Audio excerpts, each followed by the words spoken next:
দেশলাই শিল্পে সাধারণত যে জিনিসটা ব্যবহার হয়ে থাকে ম্যাঙ্গানিজ, তামা, অভ্র, এই তিনটের মধ্যে কোনটা দেশলাই শিল্পে ব্যবহৃত হয়ে থাকে? এর আনসার হবে ম্যাঙ্গানিজ। ম্যাঙ্গানিজ দেশলাই শিল্পে ব্যবহৃত হয়ে থাকে। আর এই ম্যাঙ্গানিজ ভারতের যে অঞ্চলগুলোতে উৎপাদন হয়ে থাকে তার মধ্যে উড়িষ্যার সুন্দরগড়,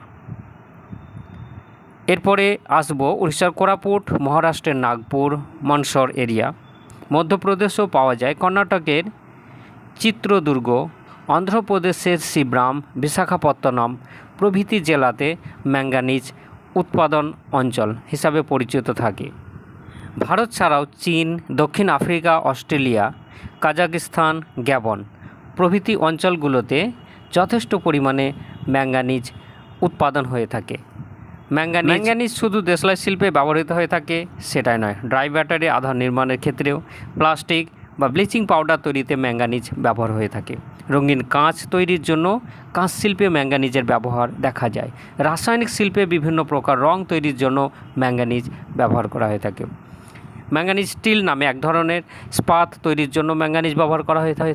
ম্যাঙ্গানিজ উৎপাদক অঞ্চলগুলোর নাম বলে দেওয়া হয়েছে, কিন্তু জেনে নেওয়া হবে আবার যে ব্রাজিল বা ইউক্রেনের মতন দেশগুলো থেকে ম্যাঙ্গানিজ উৎপাদন হয়ে থাকে। অবশ্যই হ্যাঁ, ব্রাজিল, ইউক্রেন বা অন্যান্য কিছু জায়গা যেমন ঘানা